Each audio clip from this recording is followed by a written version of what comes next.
Bismillah disampaikan kepada jamaah yang laki-laki.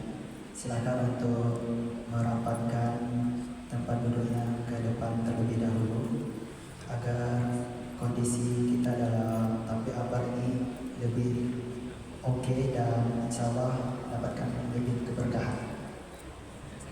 Kembali lagi kepada jemaah yang laki-laki, silakan untuk lebih rapat duduk ke depan.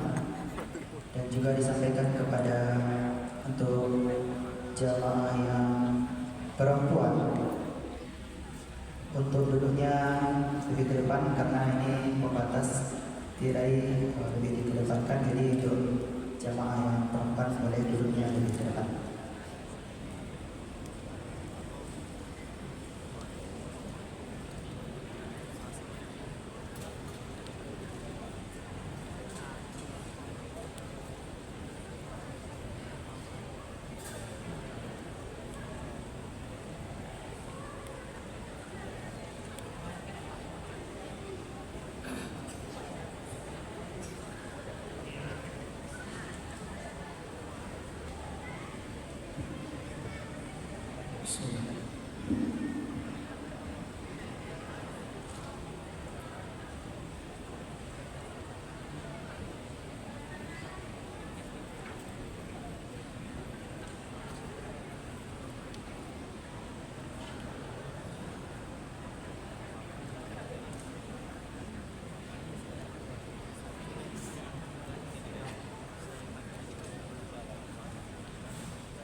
Bismillah.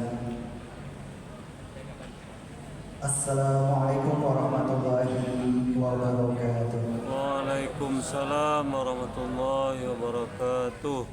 Alhamdulillahillazi arsala rasulahu bil huda wa dinil haq liyuzhirahu 'ala dini kullih.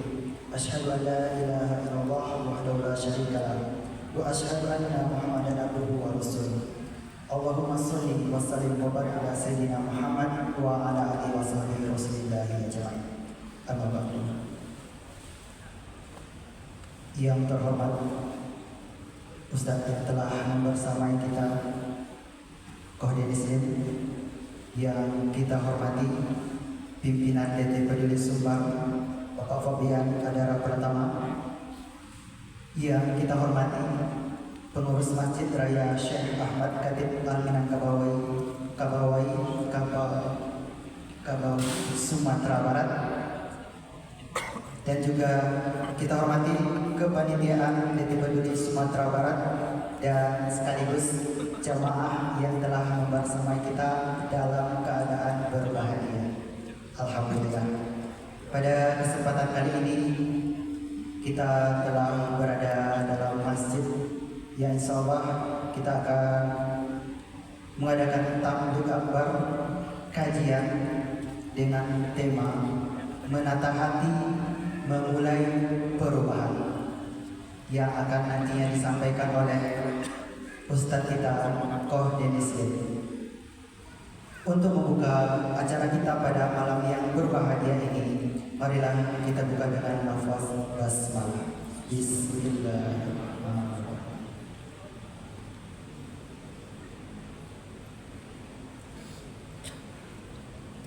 Selanjutnya, marilah kita dengarkan pembacaan ayat suci Al-Quran yang akan dibawakan oleh Fadil Dirja kepada Fadil disilakan.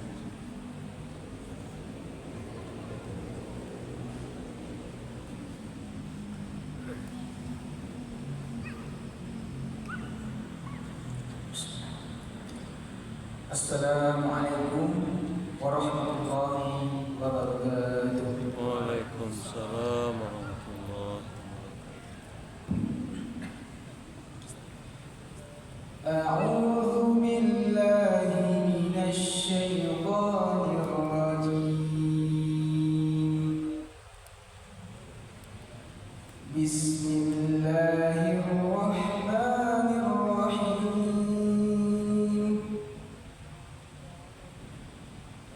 Alhamdulillahilladzi anzala ala 'abdihi al-kitaba wa lam yaj'al lahu 'iwaja qayyiman liyunzira ba'san shadidan min ladunhu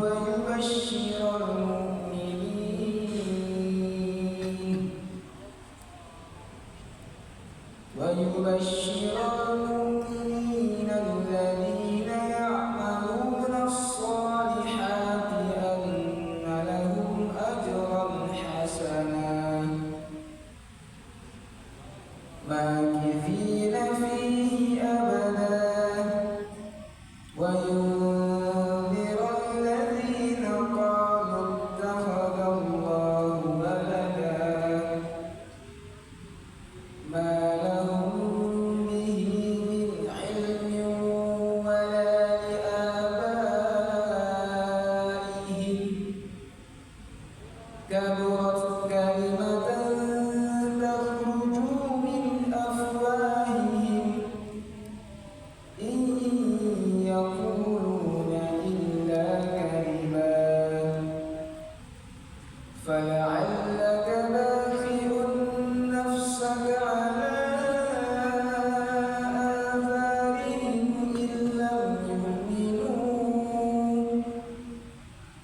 إن لم يؤمنوا بهذا الحديث أسفا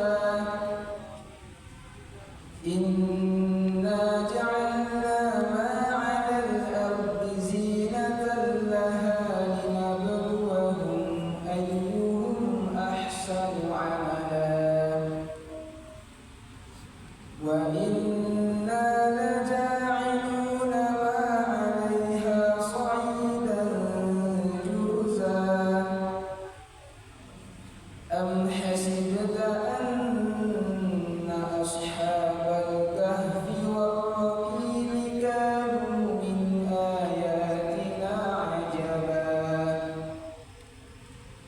إذ أوى الفتية إلى الكهف فقالوا ربنا آتنا من لدنك رحمة ربنا آتنا من لدنك رحمة وهيئ لنا من أمرنا رشدا. Assalamualaikum warahmatullahi wabarakatuh. Waalaikumsalam warahmatullahi wabarakatuh.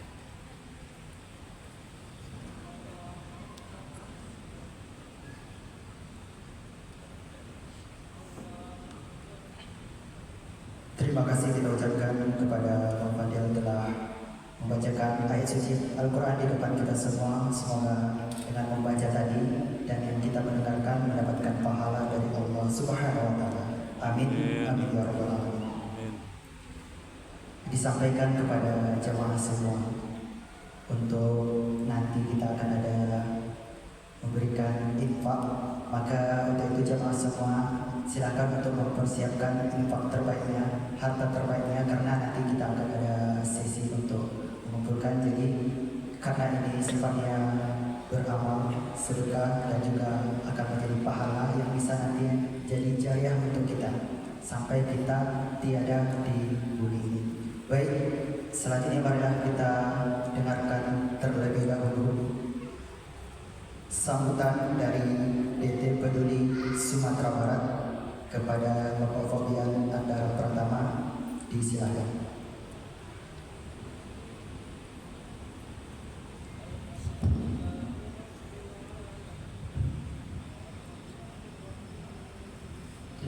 Bismillahirrahmanirrahim. Assalamualaikum warahmatullahi wabarakatuh. Waalaikumsalam warahmatullahi wabarakatuh. Alhamdulillah, Allahumma shalli ala Muhammad wa ala alihi wa ashabihi ajma'in wa ba'du. Asyhadu an la ilaha illallah wahdahu la syarika lah, la nabiyya ba'dahu wa la rasula ba'dahu. Alhamdulillah, bersyukur kepada Allah Subhanahu wa taala pada hari ini, pada malam hari ini kita bisa berkumpul bersilaturahmi. Mudah-mudahan setiap langkah Bapak Ibu semua untuk datang ke Masjid Raya yang kita cintai ini membawa keberkahan buat kita semua dan menjadi pengukur dosa, pengangkat derajat buat kita semua. Amin ya Allah ya Rabbal alamin. Kami dari Darut Tauhid Peduli mengucapkan banyak-banyak terima kasih kepada pengurus Masjid Syekh Ahmad Khatib Al-Minangkabawi yang telah mempersilakan kami untuk bersilaturahmi dengan masyarakat Sumatera Barat sebagian kecilnya, dan alhamdulillah ini sangat menggembirakan karena ini kali kedua Darut Tauhid Peduli membuat kegiatan di Masjid Raya. Yang pertama kami membuat kegiatan bersama Kiai Haji Abdullah bin Lastiar atau yang biasa kita sapa dengan Kak Agim 2023 lalu, dan mudah-mudahan tahun ini ada takdir beliau bersilaturahmi kembali di Masjid Raya yang kita cintai. Dan alhamdulillah pada hari ini kita juga kehadiran salah satu murid dari Pak Adi yang akan menyampaikan ilmunya pada malam hari ini, dan ini adalah titik terakhir beliau bersilaturahmi ke Sumatera Barat. Insya Allah besok beliau akan melanjutkan perjalanannya ke Jakarta karena banyak jadwal dakwah yang insya Allah beliau akan kunjungi. Dan alhamdulillah kita bisa berkumpul di tempat ini. Mudah-mudahan dengan adanya kegiatan ini membuat kita diridhoi Allah Subhanahu wa taala. Izin Bapak Ibu, izin memperkenalkan diri, mungkin sebagian dari kita ada yang belum tahu bahwa kami adalah lembaga amil zakat yang bergerak di bidang pengelolaan zakat infak sedekah. Mirip seperti Basnas, tapi kami lebih ke swasta. Kalau Basnas pemerintahan, kalau kami swasta. Dan alhamdulillah dari pengelolaan dana zakat infak sedekah tersebut, kami di Sumatera Barat sudah melaksanakan beberapa program terkhusus untuk para penerima asnaf zakat. Ada 8 golongan di asnaf zakat tersebut yang alhamdulillah lebih dari 5.000 orang merasakan manfaat dari pengelolaan zakat infak sedekah yang dihimpun oleh Darut Tauhid pada tahun 2024 lalu. Kami mengucapkan terima kasih banyak kepada Bapak Ibu yang sudah memberikan kepercayaan kepada kami untuk mengelola zakat infak sedekah Bapak Ibu sekalian. Mudah-mudahan ini menjadi amal jariah buat Bapak Ibu semua. Dan alhamdulillah beberapa tahun yang lalu kami telah mendapatkan lahan wakaf untuk dibangun gedung pemberdayaan. Karena salah satu output dari program pengelolaan zakat adalah pemberdayaan. Jadi kami akan bangun gedung pemberdayaan yang insya Allah itu akan digunakan untuk program dakwah, di mana di situ nanti ada juga asrama Baitul Quran. Karena saat ini alhamdulillah kami Darut Tauhid sudah ada 3 Baitul Quran di Sumatera Barat, dan ini gratis, tidak dipungut biaya. Syaratnya maksudnya apa? Syarat masuk untuk Baitul Quran apa? Lolos tes. Jadi ada 3. Yang pertama di Padang di daerah Bulakarang. Alhamdulillah di situ sudah sekitar 14 anak. Targetnya 1 tahun hafal Quran 30 juz. Tapi qadarullah 10 bulan sudah selesai. Alhamdulillah. Dan ini masuk ke angkatan kedua.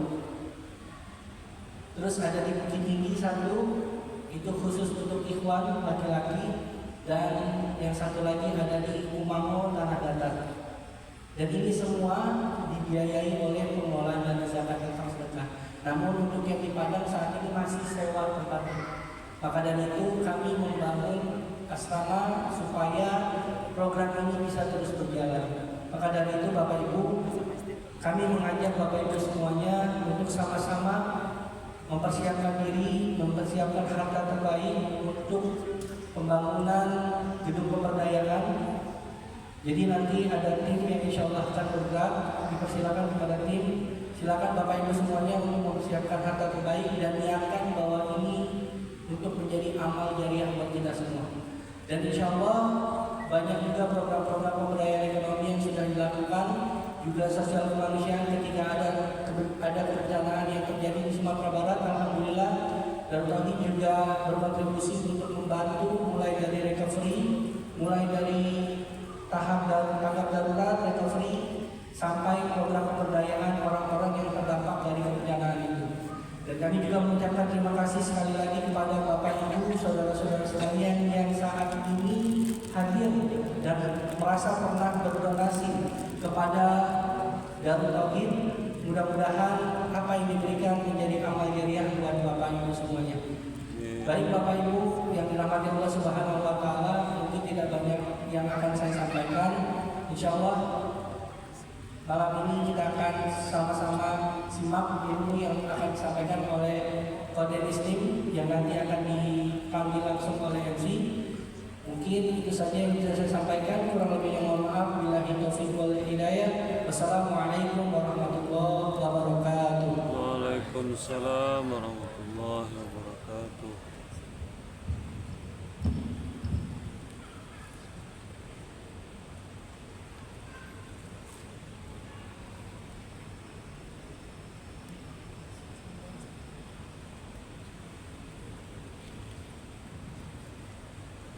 Terima kasih kita ucapkan kepada Bapak Fobi yang telah memberikan sambutan anak sekaligus informasi kepada kita semua.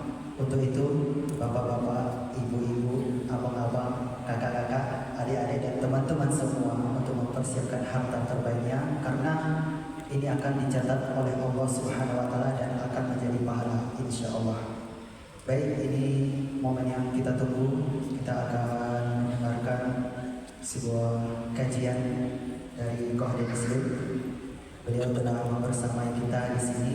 Jadi harapannya untuk jamaah yang berbahagia untuk bisa konsentrasi dan bisa untuk menyimak apa yang disampaikan. Jika perlu boleh dicatat dan bisa nanti kita amalkan untuk kehidupan kita sehari-hari insyaallah. Baik, untuk itu marilah kita dengarkan kajian langsung dari Qadir Islim. Kepada Ustaz kami silakan.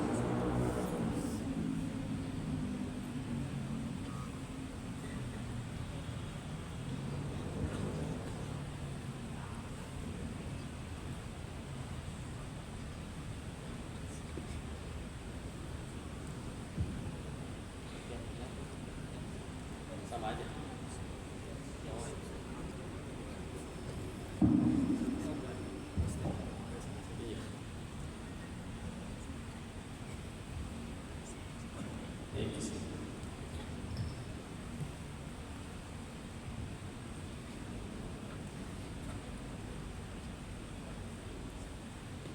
Dengar jelas semuanya. Izin ya, bismillah. A'udzubillahi minasyaitonir rajim. Bismillahirrahmanirrahim. Rabbi shrah li sadri wa yassir li amri wahlul 'uqdatam min lisani yafqahu qawli. Rabbana zidna 'ilman warzuqna fahman bi rahmatika ya arhamar rahimin. Subhanaka la 'ilma lana illa ma 'allamtana innaka antal 'alimul hakim. Allahumma inna nas'aluka 'ilman nafi'an wa rizqan thayyiban wa 'amalan mutaqabbalan. Amin ya rabbal alamin. Bismillahirrahmanirrahim. Assalamualaikum warahmatullahi wabarakatuh. Waalaikumsalam warahmatullahi wabarakatuh. Alhamdulillahirabbil alamin. Alhamdulillahilladzi anzala sakinata fi qulubil mu'minin liyazdadu imanan ma'a imanihim. Segala puji hanya kepada Allah. Alhamdulillah atas nikmatnya bisa berkumpul di rumah Allah yang Masya Allah indah luar biasa, di kota, di provinsi yang menjadikan syarak syariah sebagai falsafah yang Masya Allah. Semoga Allah ridho dengan pertemuan ini. Biar Allah yang mudah baginya menghukum kita kapanpun atas dosa dan kesalahan kita, tapi kumpul di sini alhamdulillah dalam keadaan saling ramah-ramah tanpa mengetahui aib satu sama lain, padahal Allah tahu Semoga dengan ditutup itu bukan malah kebablasan, tapi malah semakin ingat, ya Allah, betapa baiknya Allah ya. Dan salam semoga selalu tercurah pada junjungan kita baginda Rasulullah Muhammad sallallahu alaihi wasallam beserta para keluarganya, para sahabat-sahabatnya, dan semoga Allah sambungkan kita istiqomah meniti sunnah-sunnahnya insyaallah. Salam tazim kami kepada seluruh jamaah yang sudah hadir, para asatidz, alim ulama, kiai, tokoh masyarakat. Terima kasih waktu dan kesempatannya. Insyaallah tadi kebagian dapat judulnya menatah hati, memulai perubahan. Insyaallah ya. Hadis yang paling terkenalnya kita tahu ya, Al-Qamaqah Rasulullah Muhammad SAW bersabda yang maknanya bahwa di dalam tubuh manusia ada segumpal daging. Ya, kalau satu bagian itu baik semuanya, begitu juga seluruhnya. Maka saya pengen mulai dengan dua buah hadis ini renungannya. Yang pertama tentang seseorang yang namanya Abdurrahman ibn Muljam. Pernah dengar? Ini bukan justru malah peran antagonis, karena ini adalah orang yang membunuh Ali bin Abi Thalib radhiyallahu anhu. Ya, selevel sepupu Nabi, menantu Nabi juga, satu dari 10 sahabat yang dijamin surganya, salah seorang dari Khulafair Rasyidin, dianggap kafir oleh Abdurrahman ibn Muljam dan juga golongannya. Disebutnya di zaman Nabi, disebutnya di zaman sahabat itu orang-orang Khawarij. Ya, yang Nabi itu sebetulnya udah diingatkan waktu beliau masih ada bersama para sahabat, diingatkan akan datang nanti dari sebuah golongan yang sholat kalian nggak ada apa-apanya dibanding sholat mereka. Ini kaliannya bukan ke kita, Pak. Kaliannya ke level para sahabat. Tapi selevel para sahabat aja dibilangin sholat kalian nggak ada apa-apanya dibanding mereka. Karena mereka sholat sampai jidatnya berdarah-darah. Ya. Bacaan Quran kalian nggak ada apa-apanya dibanding mereka. Karena mereka baca Quran sampai suaranya parau, hilang, serak. Dan Quran mereka hafal, ibadah juga, baca Quran juga banyak. Tapi ya itu Nabi menyebutkan mereka ada, tapi keimanan mereka melesat seperti anak panah. Kalau udah dia lempar, melenceng aja kemana-mana. Bacaan Quran mereka hanya sampai kerongkongan. Bahkan Nabi menambahkan, kalau aku masih hidup saat mereka ada, aku yang akan memerangi mereka. Lebih luar biasanya lagi, ini yang ngebunuh Ali.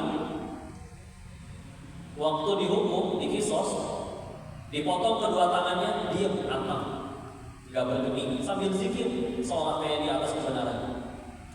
Dipotong kedua kakinya, diam, antang, gak bergeming. Ketika pengen dipotong lidahnya, baru mohon-mohon. Orang heran kan, kaki, tangan biasa aja, giliran lidah kenapa komplain? Dia menjawab, aku tidak ingin mati dalam keadaan tidak berzikir kepada Allah. Segitu ahli zikir. Ya kalau mungkin kita ketemu orang kayak gini zaman sekolah, ya Allah sholatnya kayak sampai jidatnya berdarah-darah, baca Quran sampai gitu. Tapi kata Nabi, jenis manusia yang paling Allah benci. Maka itu yang pertama ya, bacaan Quran, hafal, ibadah segitunya, sholat sampai jidat berdarah segitu. Kita pindah ke riwayat yang kedua, di mana Nabi juga pernah kumpul dengan para sahabat di masjid Nabi, terus bilang ke arah pintu, nanti akan datang seorang ahli surga. Ternyata yang datang bahkan di hadis tersebut tidak disebutin namanya. Ya, bapak-bapak dengan jenggot basah habis wudhu, dan disebutnya 3 hari berturut-turut diulang. Jadi salah seorang sahabat, anaknya Amr bin As, namanya Abdullah juga, banyak Abdullah ya. Ini salah satunya anaknya Amr bin As, Abdullah bin Amr bin As bilang, saya ada masalah sama ayah saya, boleh gak nginep di rumah kamu? Nginep aja 3 hari. Rencananya mah pengen tahu amalannya apa. Begitu diikutin 3 hari, baca Qurannya be aja. Bukan sahabat yang hafalannya banyak, sholatnya ya bukan yang tahajud semalaman. Ya setelah 3 hari jujur sebetulnya gak ada masalah sama ayah saya. Cuma pengen tahu kenapa Nabi sebut engkau 3 hari berturut-turut ahli disampaikan seperti yang kau lihat. Nggak ada saya tambahin, nggak ada saya kurangin. Emang segitu aja ibadahnya. Emang segitu aja ibadahnya. Ya. Boleh tukar pakaian kabel aja.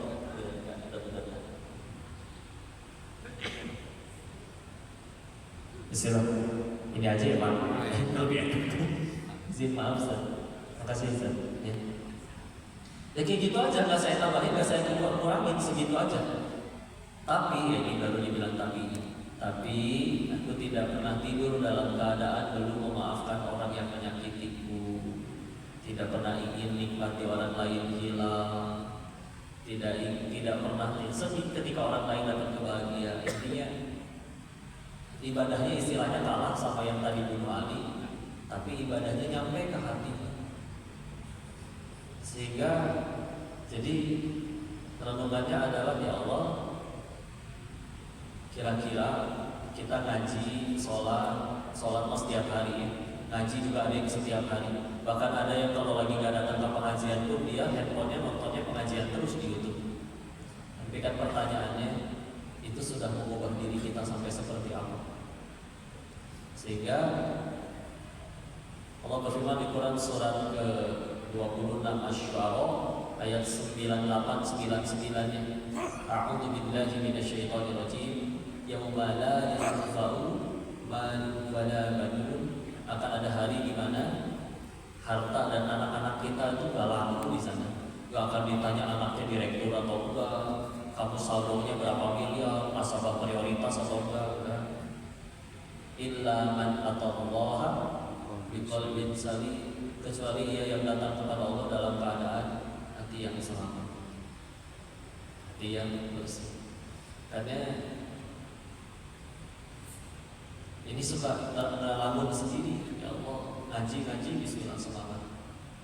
Dan ada salah satu nasihat dari guru kami pernah bilang kayak gini, salah satu tujuan kita ngaji itu untuk makin tahu kekurangan diri sendiri, bukan makin jago jadi kekurangan orang lain. Oh, tapi dia beneran salah loh. Ya kasih tahu, siapa tahu emang nggak tahu. Masa ia langsung divonis neraka dia nggak pernah disuruh. Kok dikasih tahu tapi batu, nggak berubah-berubah. Udah diajakin sholat, bertahun-tahun nggak mau sholat juga. Berapa tahun kamu ngajakin sholat? 30 tahun temenan sama dia. Selamat, berarti kamu 30 tahun dapat pahala dakwah aja. Coba misalkan ini kajian, terus saya berkata, Pak, Bu, yang soleh ya. Terus Bapak Ibu langsung soleh semua sampai mati. Nggak ada lagi pengajian. Udah kan dakwah tidak akan ditanya sudah berapa orang emang yang kamu masukkan Islam. Enggak. Ini lagi ngomong kayak gini, ditanyanya bukan jemaahnya berapa nanti pas mati. Ditanyanya, niat kamu dakwah waktu itu apa? Mau yang datang satu tapi niatnya lillahi ta'ala, jadi pahala kan? Mau datang ramai tapi malah jadi, nah udah bilang tertunda. Wah emang kerennya kalau saya ceramah ramai, sehingga mau ceramah di Masjid Raya Sumatera Barat atau di Musola Al-Ikhlas atau mau di Mabes TNI atau di Markas Hansip, sama yang nilai Allah juga. Sehingga kalau udah pikiran ke sana pernah ada ibu-ibu udah sepuh, jadi kalau pipis harus diranjang setiap dan sering pipisnya. Jadi kadang 5 menit sekali bangunin anaknya lagi tidur, senggol, nah mau pipis, nah anaknya nanti anterin di spot. Kadang ibunya sambil nangis, maaf ya nak, adik jadi tidurnya ini gak bisa panjang, 5 menit sekali bangun ngurusin ibu. Coba apa jawaban anaknya? Gak apa-apa mama, berarti 5 menit sekali aku dapat pahala. Nah, kita pernah gitu disuruh mengubah orang. Kalau memang manusia bisa berubah mutlak hanya dengan ngobrol sama manusia lain, manusia diberi kekuatan untuk mengubah manusia dengan pasti, ya satu dunia udah soleh kalau berkat dakwahnya Nabi. Ternyata tapi pamannya beliau Abu Thalib pun ya 23 tahun belum mau mengucap syahadat. Padahal masa kenabian 23 tahun gak kena juga.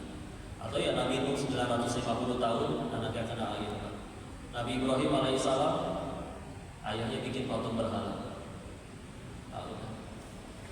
Misalkan di sini ada guru PAUD 30 tahun mengajar, nggak ada satupun muridnya yang viral misalnya. Tapi niatnya benar, caranya benar, tetap jadi pahala tidak? Atau misalkan baru setahun ngajar tapi muridnya pada jadi selebgram, terus jadi belagu, memang saya guru paling keren. Udah gitu ngarap transferan lagi dari murid-murid, nggak jadi apa-apa sih. Jadi gimana? Jadi apa yang kita ngaji?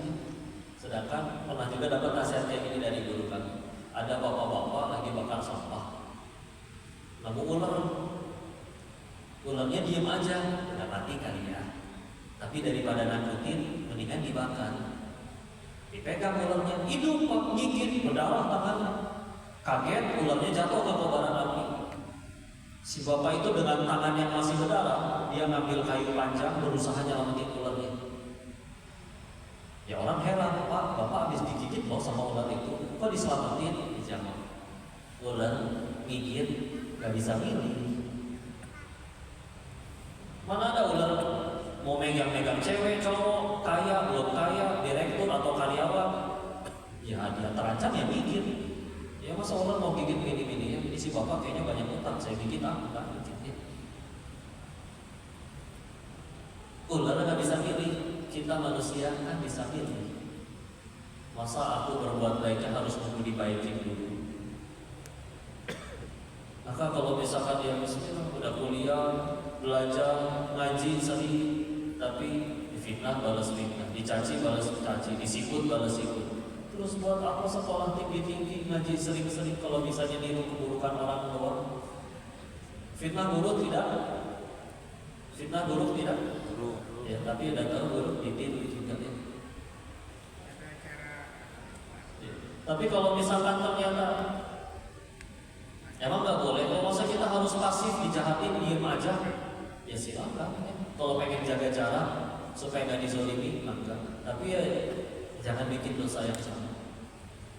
Sehingga minimal, yuk ngaji kita ini sudah membuat kita jadi manusia yang seperti apa. Dan demi Allah, dakwah itu baru akan jadi berat kalau kita mewajibin orang harus jadi soleh gara-gara kita. Gimana caranya? Ya, kalau datang ke sini dengan pikiran, aduh gimana ini banyak datang mana kotanya orang yang soleh-soleh, syari semua misalkan. Kalau misalkan mereka nggak ini sama ceramah saya gimana? Kita nggak akan ditanya kayak gitu. Kesini ada yang datang, pulang-pulang nambah takwa, ya Allah yang berubah, jangan ngaku-ngaku. Kesini ceramah tidak ada yang tambah soleh pulang dari sini selagi niatnya benar terjadi amal soleh, nggak lucu. Jadi ya udah, kalau mau udah baik ubah diri sendiri dulu. Dan aslinya kita meninggal nggak ditanya kelakuan orang, ditanya kelakuan masing-masing. Jadi kenapa mulainya dari situ dulu? Soalnya sekarang nggak tahu ya, beberapa teman sih cerita ya, kadang ada yang di media, di internet ya, kadang dia lebih sibuk saling sama-sama dakwah tapi saling ya ini ngejelekin yang ini ngejelekin yang itu. Beda pendapat kan, tapi memang beda ya, beda sih pasti dah. Kita aja hasil dari perbedaan. Kita kan leluhurnya Adam dan Hawa, bukan Adam dan Asep. Kalau masalah beda, ya ini ada salah satu contoh perbedaan di zaman para sahabat juga beda, ada yang beda. Contoh Abdullah bin Abbas, ini sepupu Nabi, kenal Nabi umur 8 sampai 12 tahun, tapi Nabi wafat, ini jadi manusia yang paling paham Al-Quran setelah Nabi. Ketemunya cuma 4 tahun. Ya. Beda pendapat tentang faraid, warisan, sama sahabat yang paling ngerti warisan, Zaid bin Thabit. Dua-duanya saking kuat argumennya, berani sampai bermubahalah. Mubahalah itu nanti kumpul di depan Ka'bah, terus saling bersumpah yang salah akan dilaknat oleh Allah sekeluarganya. Kan kayaknya nggak mungkin berani di depan Ka'bah bersumpah kayak gitu. Kalau salah, maka sekeluarganya akan dilaknat. Siapa orang berani? Ini dua-duanya berani kayak gitu. Tentang masalah, ada perbedaan mereka tentang bahasa hukum faraid. Maka tapi ketika orangnya ketemu, Ibnu Abbas sama Zaidnya ketemu radhiyallahu anhu. Suatu ketika Ibnu Abbas datang ke satu bangunan, Zaid baru keluar dari situ. Ngelihat Zaid bin Thabit radhiyallahu anhu baru mau keluar, Ibnu Abbas langsung nyariin kudanya, diambilin, dianterin sampai depan pintu. Ibarat kalau kayak sekarang mobilnya diambilin, diparkirin sampai lobi. Ya nanya Zaid, kenapa kau melakukan itu? Dijawab oleh Ibnu Abbas, beginilah kami diajarkan memperlakukan ulama kami. Zaidnya nggak mau kalah, maka berikan tangan wahai Ibnu Abbas. Dikasih, dicium sama Zaid. Kenapa? Memang secara umur Zaid juga lebih tua daripada Ibnu Abbas. Kenapa kau lakukan itu? Beginilah kami diajari memperlakukan ahlul bait Nabi kami. Itu berantem, gak berantem sih, beda pendapat sampai berani bermubahalah di depan Ka'bah, ketemu kayak begitu. Dan juga memang politik ketika yang sekarang saling menjelek-jelekan, terus akhirnya guru sama gurunya ketemu, udah akur pas ngobrol deh. Kadang yang berantem murid sama muridnya. Jadi ingat dulu ada suatu kajian ikut atau masih di Darul Tauhid, mengutip pendapatnya Umar bin Khattab radhiyallahu anhu. Dia tingkatan orang belajar itu ada 3 katanya. 1, dia akan belajar lalu bisa jadi menjadi sombong. 2, dia akan belajar semakin dalam dan akan jadi tawadu, rendah hati. Yang terakhir, dia akan belajar betul-betul dalam dan akan merasa ternyata aku nggak ngerti apa-apa. Terlalu luas. Kita mau mulai dari mana? Kadang punten dan ada yang baru mulai ngaji, misalkan gara-gara mau nikah itu juga umur udah 30. Berarti nggak alif batasan. Alif batasan udah kenal, ternyata dia mulai belajar, oh nggak bisa asal baca, ternyata ada tajwid. Tajwid udah beres, mulai ngapalin, juz 30 aja perjuangan, karena udah sambil kerja dan apa-apa. Udah beres ngapalin, pengen sambil ngaji tafsir. Tafsir yang mana banyak sekali, setipis-tipisnya ya jalan raya. Akhirnya pengen ngaji yang lebih banyak, ya paling terkenal Ibnu Katsir. Kalau dari Sumatera Barat dulu Buya Hamka bikin tafsir Al-Azhar. Itu aja belum beres untuk dibaca semua. Masih ada lagi At-Tabari, Al-Qurtubi. Baru Quran itu teh, ternyata ada hadis. Hadis juga ada 6 yang induk, kutubus sitah misalkan Bukhari, Muslim, Abu Dawud, An-Nasa'i, At-Tirmidzi, Ibnu Majah. Ya di total 30 ribuan hadis. Itu baru sanad sama matannya doang. Pengen belajar Bukhari lebih lanjut, ada Fathul Barinya Imam Ibnu Hajar Al-Asqalani. Terjemahannya aja 37 jilid. Belum beres.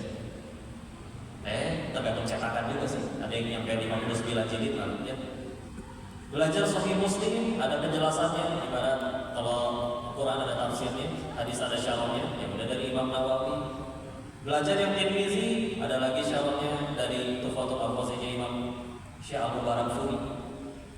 Quran doang, hadis doang. Mau belajar sejarah, ya udah Bidayah wa Nihayahnya Imam Ibnu Katsir 22 jilid. Ada lagi misalkan Syiar Alaman Nubalanya Imam Zahabi 36 jilid. Hidatul Auliyanya Imam Abu Nu'aim Al-Asfahani 26 jilid. Kapan beresnya di ngaji? Dan teman-teman ya Allah, ilmu segitu luas, nggak tahu umur cukup buat belajarnya atau enggak. Kalaupun udah dipelajari, nggak tahu sempat diamalin atau enggak. Kalaupun udah diamalin, nggak tahu keterima apa enggak. Kalaupun udah dilakuin semua, udah belum tentu keterima. Kabar buruknya, ketika kita ngaji beramal soleh itu dia belum tentu keterima. Giliran bikin maksiat, nggak mungkin gak kecapai.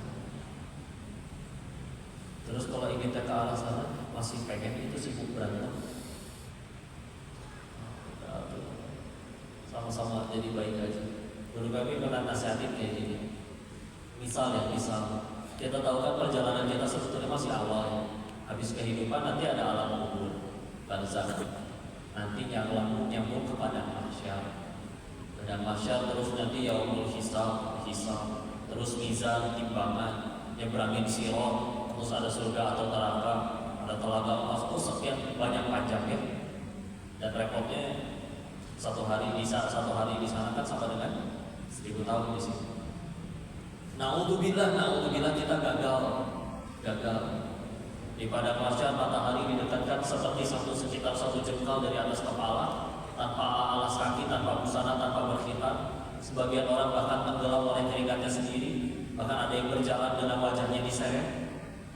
Kalaupun naudzubillah sampai neraka, naudzubillah seringan-ringannya azab di sana seperti kau dipakaikan sendal dari api neraka, saking panasnya sampai otakmu meleleh.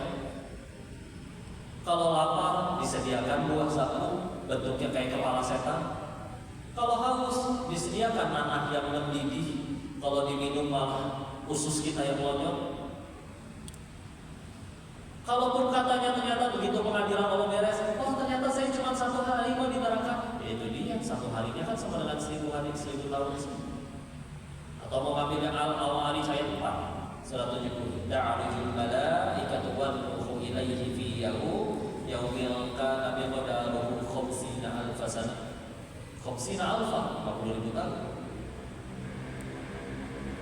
Naudzubillah kalau kebagian, naudzubillah kita yang kayak gitu kan pasti kayaknya mohon-mohon ya kalau gitu saya pengen baik di dunia.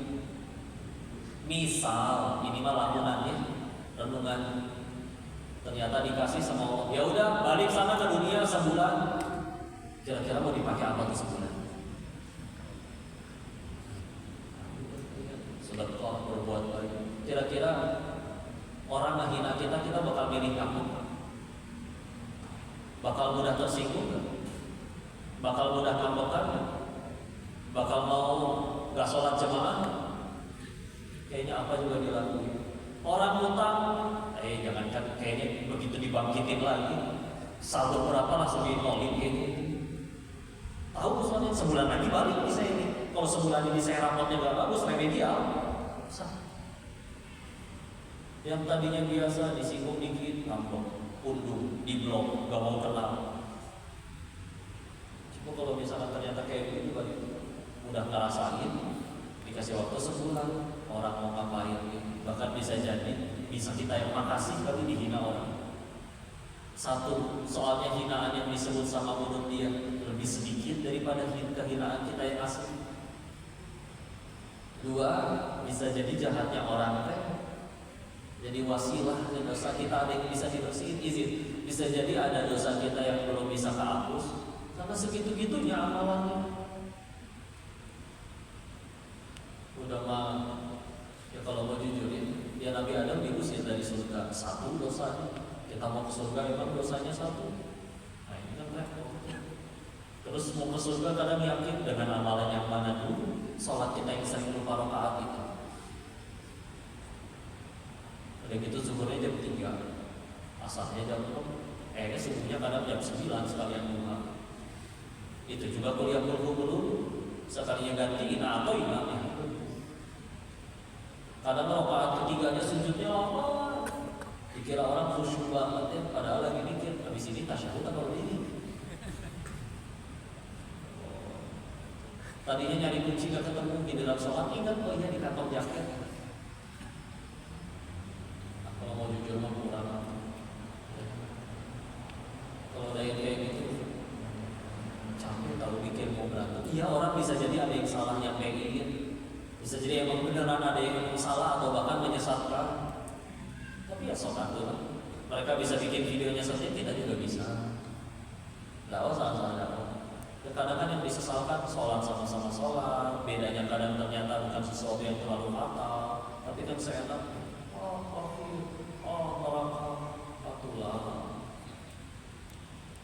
Ini gini contoh ya, karena guru-guru mana nasihatin gini. Pernah lihat bulan purnama enggak? Kan cantik ya. Pertanyaannya, ada nggak orang lihat bulan purnama tuh berantem dulu? Dengki. Pak, bapak nggak boleh yang lihat bulan itu, yang boleh cuma saya, tahu nggak? Ada yang kayak begitu? Ya enggak. Satu dunia ngelihat bulan barengan kelihatan. Iya, yang penting gak kehalangan gedung, gak ketutupan awan. Wah, bismillah. Itulah gambarannya kalau kita rebutin sesuatu yang luas, gak usah berantem. Yang repot kan kalau contoh kita rebutin yang sempit, contoh dunia. Udah maka dapetinnya harus bangkok, bonyok dulu. Begitu bejo juga belum tentu dapat. Contoh, 270 juta penduduk Indonesia yang boleh jadi presiden berapa orang? Kira-kira 270 juta orang berantem memperebutkan satu posisi yang sama. Gimana rusuhnya negara kita? Kemarin yang rebutan cuma 3 paslon aja berantemnya tetap se-Indonesia. Tapi kalau 270 juta ditanya semua pengen ke surga, semuanya ngaji, baca Quran, sholat tepat waktu, ya tahajud, ya sedekah, ya zakat, ya puasa, muat nggak ke semuanya, semua orang yang ke surga? Muat, tak lega, luas. Nah kalau misalkan ya Allah jelas-jelas saudara, bahkan ada yang sekandung, minimal seiman, tapi kok berantem dulu guru kami nanya, gara-gara apa? Mungkin cuma satu alasannya, mungkin ada dunia yang nyelip di antara kita. Kenapa perlu berantem? Beda-beda tadi sudah diajarin oleh Zaid dan juga Ibnu Abbas radhiyallahu anhu. Beda banget malah. Ya, gak berantem nanti. Nah kita berantem, udah mah berantemnya gara-gara mana landasannya hadis, lihat hadisnya di mana? Di story orang, ya Allah. Kitabnya gak pernah dibuka. Terus tahu-tahu dengan modal story sekarang ya tinggal bikin tulisan indah cantik di bawahnya kasih dalam huruf HR Bukhari, orang ada yang bisa percaya. Disuruh nyari sendiri, udah tahu nggak belum itu hadisnya sahih? Nah dulu gimana caranya ya? Gimana cara ngebedain hadis itu jadi sahih atau enggak? Ya itu nggak semua orang ngerti. Kadang ada yang kudu kuliah dulu, kuliah hadis, belajar mustalah hadis. Tapi udah gitu aku ya. Jadi ngelihat saudara kita teh pakai pandangan gimana caranya aku kenal sama dia tuh jadi pahala ya kan tuh. Dan kadang orang yang bahkan ini fatal, pernah ada lagi kumpul sama keluarga. Kalau ayah saya anak bungsu, jadi dia masih punya cici, koko ya. Kan saya manggilnya Ape, bahasa Cina Hokkien. Ya singkat cerita mereka kumpul, mereka ngobrolin ada teman mereka yang dulu kaya banget tajam melintir. Terus cerita, si itu sekarang kemana ya? Cicinya papi, ohnya saya, budenya saya bilang, Hok, nama ayah saya Ahok, tapi bukan Ahok yang itu, kok ada dua aja namanya sama dia. Hok, dia udah meninggal tau? Tinggal di mana? Itu di kos-kosan pinggir jalan di dalam gang, membusuk 7 hari. Ya benar loh, bukannya dulu dia kaya banget, anak-anaknya juga kaya banget, warisan perusahaannya, itu dia. Ngobrol mereka ingat satu hal. Ingat kalau dulu bapaknya si bapak yang meninggal busuk itu suka ngajarin ke anak-anak. Nah, kalau kenal orang gak jadi duit, gak usah buang-buang waktu. Itu nasihat kayak gitu, nancep ke hati anaknya. Anak-anaknya begitu udah terima waris dari bapaknya, ada yang dapat perusahaan, ada yang dapat apartemen, ada yang dapat macam-macam. Bapaknya udah setrum, udah gak jadi duit lagi kan bagi si anak, gak ada yang mau ngasih. Ketika ada gak ada yang mau ngasih, terus ternyata akhirnya gimana? Ya udah kita cariin aja ada kontrakan tuh di pinggiran gang 700.000 sebulan, nanti seminggu sekali pembantu kita jenguk aja. Ketika salah satu pembantunya jenguk, udah busuk 7 hari. Allah ini kisah cinta. Ya kadang mulut kok ngomongin. Ketika akhirnya kita ketemu sama orang tuh mikirnya, ini orang apa nih? Saya dapat apa nih kenal sama dia? Jangan gitu. Kenapa gak kita mikir, ya Allah saya kenal sama dia gimana caranya jadi pahala? Contoh, ketemu orang sama-sama umur 30 tahun misalkan, ternyata belum bisa ngaji. Kalau ada orang mikir, rugi banget kenal sama dia, gak manfaat, malah ngerepotin, nanya-nanya melulu. Tapi yang satu ada mikir kayak gini, oh kan kita ketemu sama dia, kenal orang kan gak ada yang kebetulan. Mungkin Allah lagi nyediain ladang saya beramal ngajar ngaji buat dia. Mikirnya gitu, gimana caranya? Karena ingat, kadang kita ketukar siapa yang harus kita sayangi, siapa yang harus kita gunakan. Ya, ini contoh ya. Ini juga kisah nyata ada. Bapak-bapak memang hobinya otomotif, nabung kebelilah mobil mewah. Ada mobil mewah, ada mobil biru, kan ya, mobil mewah, ya. sambil biasa namanya mobil baru kan dibersihin, dilap-lap. Anaknya keluar baru lancar jalan, ngomong juga baru lancar, masih agak kaget tapi udah kedengeran dia ngomong apa. Dia ambil batu, mobilnya digaruk-garuk. Ketok tangannya. Gak nyadar memang lagi megang kunci Inggris.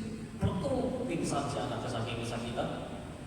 Dibawa ke rumah sakit, ya udah emang kata dokternya, Pak maaf, tangan anak bapak udah remuk, nggak bisa digunain lagi. Namanya anak kecil nggak punya dendam ya. Jadi ayahnya bangun, anaknya bangun juga bilang ke papanya, Papa kan tangannya dibungkus perban gitu, bulat kayak Doraemon. Jadi nanya, Papa kapan tanganku bisa tumbuh lagi? Gitu. Terus si bapaknya hancur, dia pulang ke rumah. Mobil yang tadinya dia halus-halus bersihin, sekarang dia pecahin kacanya, ditendang spionnya, dipenyokin, dipukul sekeliling sampai akhirnya di bagian yang tadi digasem-gasem sama si anaknya. Ternyata si anak itu menulis, aku sayang papa. Tersyukur. Maksudnya apa ya, kadang kita tukar ya. Yang harusnya kita gunakan adalah benda yang harusnya kita sayangi orang. Kadang kita tukar, kita sayangin benda, orang kita gunakan. Tuh kenal tuh sama dia punya toko roti. Siapa tahu kalau ada acara bisa sponsorin, gunain aja. Tuh kenal tuh dia kan anaknya gubernur, siapa tahu nanti bisa dimudahin. Giliran benda disayang. Kalau lihat itu orang punya handphone baru balas merah sekali, lebih glowing daripada mukanya sendiri itu handphone. Ya Allah, segitu. Ketukar benda sama orang. Jadi, ayolah. Semuanya jadi baik, standarnya satu, bikin tambah dekat sama Allah, mudah gitu aja. Sehingga sama ya, saya mah ajak renung aja sama-sama ngambil hikmah. Karena dalam hidupnya pernah ngalamin kayak contoh, saya pernah kenal guru PAUD. Gajinya sebulan 250.000 kan. Kalau zaman sekarang banyak atau sedikit? Sedikit ya, 250.000. Gak punya ayah, dia anak yatim. Tinggal berenam dengan ibunya, dan dia masih punya adik 4 orang lagi masih pada sekolah sama. Kira-kira cukup nggak 250.000? Secara matematika kan enggak. Tapi dia cukup, bahkan tambah cukup. Dan lo anak-anak adik-adiknya gimana sekolahnya? Karena paling Quran semua, jadi pada beasiswa gratis semua. Cukup lah insya Allah buat makan. Meskipun yang kadang pun nasi kangkung, masih pakai kerupuk aja kan. Sedangkan di sini kan lagi rame ya kalau di internet kemarin-kemarin ini ada yang bilang saya juga mau di penjara cuma 6,5 tahun, yang penting dapat 300 T gitu katanya ya. Gak usah sebut nama ya. Kita ambil hikmah aja. Saya mikir lagi, enggak, karena di situ circle lingkaran saya hidup waktu masih di Thailand, itu bandar-bandar judi yang ada di sana. Mereka sanggup untuk bayar guru dan sekolah termahal. Gak cuma bayar, bahkan mereka bisa bangun sekolah sendiri untuk khusus satu anaknya doang, dibikin satu sekolah sendiri, itu bisa. Duit bukan masalah bagi mereka. Tapi kan begitu. Kalau Allah udah gak ridho dengan cara bapaknya nyari duit, Allahnya gampang. Anaknya ada yang benci sama bapaknya, ibadah jelas gak tahu, dan emang non muslim juga. Ada yang LGBT, homo. Ada yang akhirnya mati overdosis narkoba. Yang katanya, kalau pendidikan mau sekolah gini mahal, ya bagus sih, gak apa-apa sekolah mahal ya. Pendidikan perlu biaya, wajar. Tapi ya kok itu bisa-bisanya yang konglomerat kalah sama yang guru PAUD gajinya sebulan 250.000. Saya kadang kita mikir, kita yang ngaji kan kita baca sesuatu, harta pengennya berkah, ilmu pengennya berkah. Ya mungkin berkahnya bisa. Ketika bicara pengen berkah, Allah udah berkahi ilmunya, meskipun bukan sekolah termahal, bukan guru termahal, berkah ilmunya jadi itu orang-orang pada baik. Juga faktor niatnya dan yang lain-lain. Tapi ketika Allah udah gak berkahi, kita kan kadang yang penting banyak kan berkah. Ya udah banyak. Kalau nggak ngizinin pakai juga ada yang mati duluan atau ketangkap duluan sebelum mati. Sehingga yulah jangan berantem, kembali lagi kepada petunjuk-petunjuk yang udah Masya Allah kepada Al-Quran. Karena ini ya, kalau engkau kenapa sih kalau pengajian contohnya selalu Nabi lagi, selalu sahabat-sahabat lagi, itu tuh bukan fanatik kan? Sesederhana kalau kalian pengen jadi pemain bola, belajarnya ke siapa? Ke Cristiano Ronaldo atau ke Chef Juna? Ronaldo, wajar kan? Karena kita pengen juara Liga Champions, dia pernah, udah gitu aja. Nah, kalau misalnya ada yang bertanya, sampai pernah di acara TV ada yang nanya, pertanyaannya, tolong bujuk saya agar mau sholat gitu. Sama, nggak usah sebut namanya. Guru kita kasih jawaban bagus luar biasa, tapi ada jawaban yang lebih Masya Allah. Kita tinggal tanya, Bapak bakal mati? Iya. Tapi sukses pengen? Pengen. Mulia mau mulia? Ya mau lah. Bahagia? Ya mau dunia akhirat kalau bisa bahagianya. Ternyata ada orang yang paling mulia, sukses, bahagia, dan paling banyak bahagiain orang. Contoh Rasul dan para pengikutnya. Dan mereka semua apa? Sholat. Selain Bapak pengen bahagia tapi gak mau ngikutin cara beliau-beliau, tapi berarti kita bahagia dengan cara siapa? Alam. Lantasan hidupnya ngambek melulu alam atau gak mau ngikutin Rasul. Kita sukses? Belum, masih jauh dari kata sukses. Kaya? Ya juga belum ya. Bahkan kesini juga kadang mau pinjam duit ya. Apalagi bahagia ya. Seperti kalau kayak kita beli mesin cuci, buku manualnya ada, orang yang pengen ngajarinnya juga ada, tapi kita bilang utamanya aja deh, nyoba-nyoba sendiri aja. Ternyata nggak ngerti, ngambek sama mesin cucinya, kan lucu nih. Qurannya ada, nabinya ada, hidup sesuai sedangkan sendiri dulu aja. Ternyata ada masalah, ngambek sama Allahnya, kan kurang aja. Kemarin ketemu sama Pak Abu, ngobrolin salah satunya tentang menangnya syariatnya. Kita suka cerita di Thailand itu Pak, kenapa banyak perjudian? Ya salah satunya kan karena ya gini, kalau orang bilang semua agama ngajarin kebaikan loh, ini beda ya kan dengan pernyataan semua agama sama, itu salah. Semua agama itu salah. Tapi kalau pertanyaan, kalau statementnya adalah semua agama ngajarin kebaikan, mungkin masih ada yang sepakat. Karena kayaknya nggak nyuruh orang juga kan agama itu. Pasti nyuruhnya baik-baik selagi judulnya agama. Cuma pertanyaannya baiknya menurut siapa dulu? Karena kalau dalam Islam baiknya jelas menurut yang maha baik. Karena kalau baiknya menurut versi masing-masing, contoh ya di Thailand banyak perjudian. Kenapa? Ya saya zolimnya di mana? Emang kalau bukan tempat judi, katanya gitu. Pemain main nggak saya paksa. Begitu akhirnya menang juga dia saya bayar. Jadi saya zolimnya di mana? Gitu katanya. Kecuali ada bapak punya handphone nih saya rampas, itu zolim betul. Orang dia nggak mau dirampas kok. Orang pemain judi kan datang sendiri. Gitu katanya. Ya juga katanya.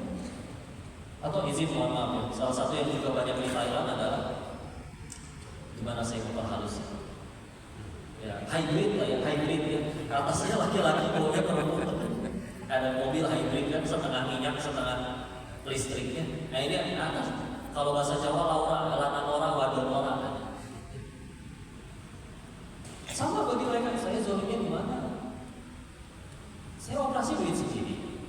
Dokternya saya bayar. Dokternya senang dengan bayaran saya. Akhirnya saya setengah cowok setengah cewek jual diri pun pelanggan saya tak ada yang kepaksa. Kita sama-sama naksir. Tapi dia pengen ngasih duit, jadi saya jahatnya di mana? Coba kamu jelasin begitu katanya. Dan jangan heran kalau tiap minggu mereka bahkan ke tempat ibadah dan sering ngasih uang ke orang tua. Karena kata mereka, saya udah jadi orang baik. Saya nggak pernah jahati orang dengan sengaja. Ya Allah. Kalau baiknya nggak pakai syariat, ya gitu. Baiknya menurut standar masing-masing. Udah aja setengah. Demi Allah, seumur umur saya melihat kambing, nggak ada kambing ngomong. Ini manusia katanya punya akal, nggak didampingin syariat, bisa ngomong.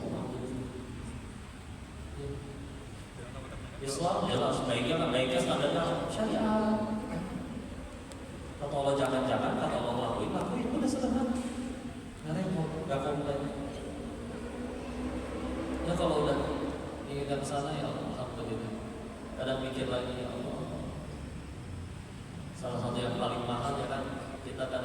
Ya tadi Nabi Ibrahim ayahnya bikin patung berhala, Nabi Nuh anaknya kena air bah tidak banyak 950 tahun, paman Nabi tidak masuk Islam juga. Ya kita nggak pernah minta hidayah, ngaji aja ke sini, nggak dipaksa. Tadi kalau sholat isya kita nggak sholat, emang langsung ada petir menyambar mati kita? Enggak, pasti ada yang juga. Ini pada mau jauh-jauh. Di rumah bisa pun ada yang tetap maksain jalan kaki itu ke masjid. Ada yang mendorong kursi roda, kan ada yang tetap mohon maaf nggak bisa ngeliat tuh dulu sahabat sampai pakai tali untuk nyampe ke masjid. Belain apa sih? Bapak-bapak yang pada berangkat umroh haji udah keluar duit banyak di sananya. Suhunya beda dengan di Indonesia. Jalan kakinya jauh, apa aja sih? Kalau nggak karena untuk ya udah turun aja semua orang. Karena ini. Jadi, udah berubah. Jadi bukan berarti karena orang suka bilang makanya ngaji, sholat biar hidupnya nggak ada masalah. Ya nggak gitu juga sih. Jangan heran kalau makin taat malah makin banyak masalah juga. Jadi bukan berarti nggak bisa stres ya. Bukan berarti nggak bisa sedih, tapi bukan ketika dihina orang. Ketika kemarin aku bisa tahajud, kok hari ini nggak bisa ya, sedih. Bisa marah, tapi bukan ketika dirinya dihina, tapi ketika Allah dan Rasulullah dihina, baru nggak berubah. Tak berubah. Hidupnya bukan cuma sekedar mana yang aku suka, tapi mana yang Allah suka. Hidupnya sudah berubah, bukan bertanya apa aku sudah bahagia, tapi bertanya sudah berapa orang yang bahagia.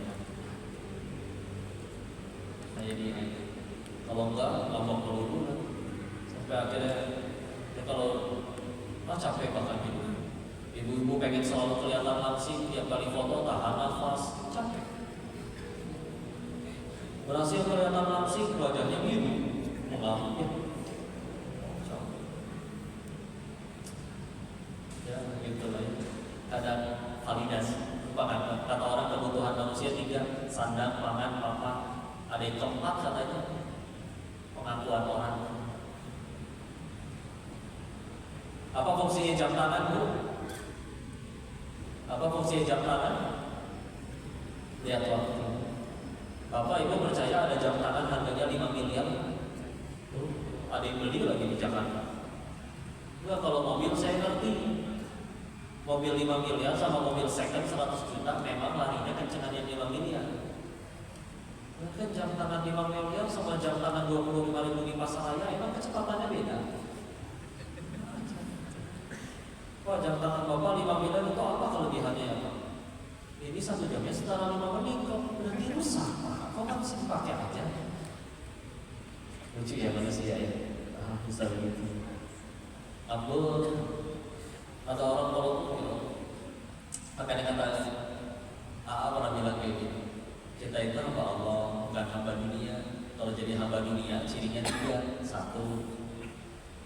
ke masa depan takut, selalu takut dengan masa depan. Kejadian dulu udah sedih, gimana ya nanti uang bakal anak-anak. Saya udah mau pensiun, emang kapan pensiunnya? Nanti 10 tahun lagi. Anaknya sekarang gimana? Ya baru juga lahir sih. Tuh Pak, besok juga Bapak belum tentu hidup kalau mau jujur. Sedangkan di surat Al-Kahfi waktu Nabi Musa bertemu dengan Nabi Khidir, kan ada 3 perbuatan tuh, yang bolongin perahu, bunuh anak kecil, sama rumah 2 anak yatim dibangun. Kan waktu membangun rumah anak yatim itu kan di ayat 82-nya dijawab kan, kenapa kau membangun? Kita tadi minta dijamu gak dikasih. Harusnya dengan perbuatan kamu kita layak nih dijamu sama warga kota ini. Dijawab kan, ini kehendak Tuhanmu, dan jawabannya wa kana abuhuma sholih, karena ayahnya sholih. Sehingga ya Allah, Bapak bangun rumah yang bangun tukang. Ini 2 anak yatim, rumahnya mau roboh. Allah utus 2 orang nabi untuk jadi tukang. Karena 1 hal, tuanya sholih. Karena kita mikir ya Allah gimana ini anak-anak, teknologi internet mengerikan. Bismillah. Apa sih adil kita buat anak-anak? Kita bikin tangan atau kakinya gitu atau alisnya. Jangankan bikin orang, gambar orang juga kita petot jelek-jelek. Tapi anak kita punya Allah. Tugas kita melayakan diri di hadapan pencipta anak. Sehingga kayak ayat tadi, anaknya tidak disebutkan soleh juga. Bahkan disebutkan di salah satu kitab tafsir bahwa yang soleh bukan bapaknya, tapi bapaknya punya bapak lagi, punya bapak lagi, punya bapak 7 turunan. Jadi kalau ada orang suka bercanda, oh kayaknya 7 turunan, bisa jadi dari tafsir ayat itu. Begitu, Allah ridho dengan orang tuanya. Si bapaknya udah wafat, ibunya udah wafat, anaknya masih kecil, rumahnya mau Allah utus tuh orang kami untuk jadi tukang.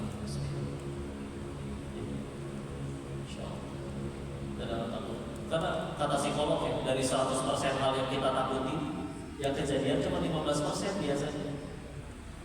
Udah mau 85% yang belum tentu kejadian, stres lah, sedih. Sampai bikin kita nggak mau makan, nggak mau minum, nggak mau tidur, tipes besoknya. Rugi tidak? Yang kedua, tadi ke masa depan takut, ke masa lalu nyesel dulu, takut sama masa depan, menyesali masa lalu. Kalau udah nyesal sama masa lalu, ibu-ibu pernah bilang kayak gini, kok lihat gerak bapak itu, kenapa emang si bapak itu keren ya? Emang kenapa kalau bapak itu keren?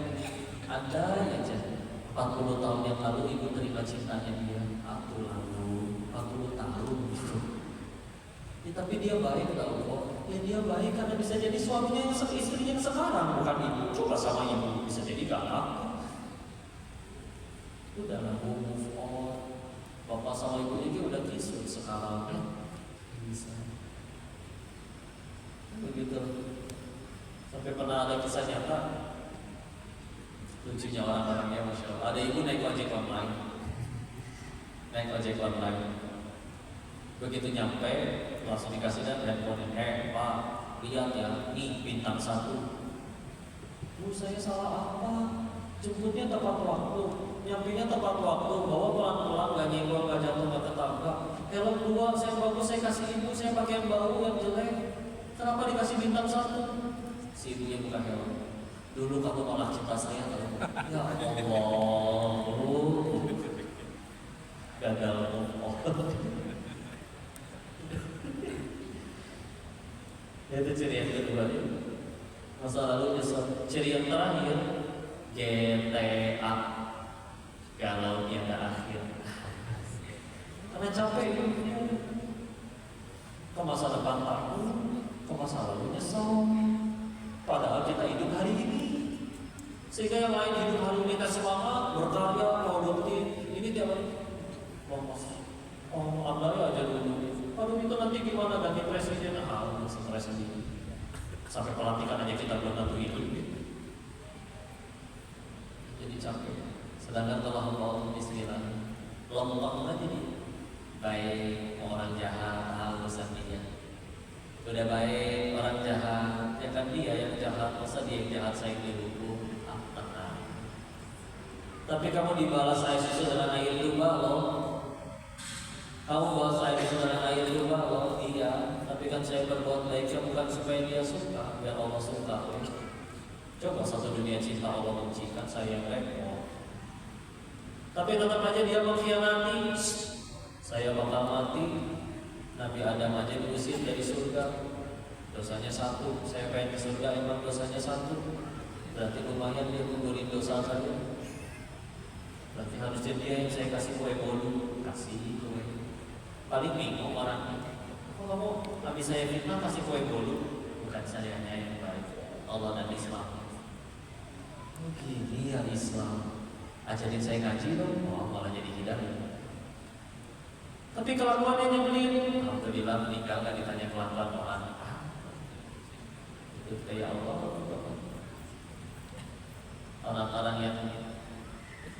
Orang-orang akhirat yang lagi berjalan di muka bumi aja itu lempeng aja. Ya kayak para nabi, pahala banyak, dosa gak ada, ujian parah, tetap baik, gak ngambek, gak nyesel. Walam aku bidu'a ila ikarok bisyakiyah. Aku gak pernah kecewa dalam berdoa kepada Tuhan. Yang ngomong kayak gitu, nanti keturunan 80 tahun dan bahkan meninggalnya digergaji dibelah dua oleh umatnya sendiri. Nabi Zakaria bisa.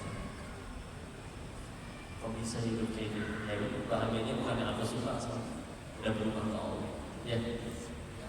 Yuk istilah ini sudah diingatkan. Masuk ke sesi selanjutnya.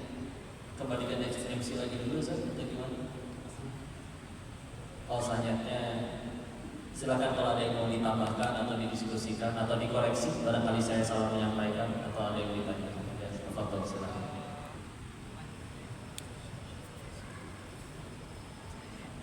Ya, silakan.